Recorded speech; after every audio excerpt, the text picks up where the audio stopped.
आज आपल्या महाराष्ट्राचे दमदार उपमुख्यमंत्री श्री अजितदादा पवार यांची विमान दुर्घटनेमध्ये दुःखद निधन झालं।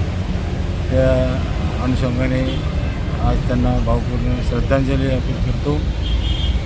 दादांचं सांगायचं झालं की 2017 साली मी जेव्हा दादा नाशिकमध्ये आले असताना त्यांची माझी भेट झाली, त्यावेळेस त्यांनी इतर कार्यकर्त्यांना सर्व युवक कार्यकर्ते होते, त्यावेळेस ते सर्व त्यांचा सत्कार करत होते।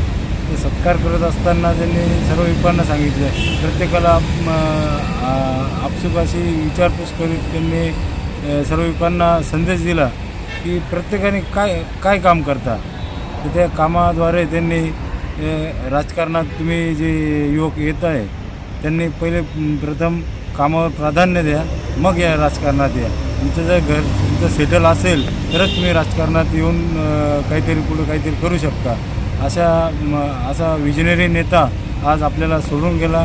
त्यांच्या पुढे काय बोलणं निशब्द आहे। त्यामुळे सातपूर शिवजन्मोत्सव समितीच्या वतीने, सातपूरकरांच्या वतीने मी त्यांना भावपूर्ण श्रद्धांजली अर्पण करतो।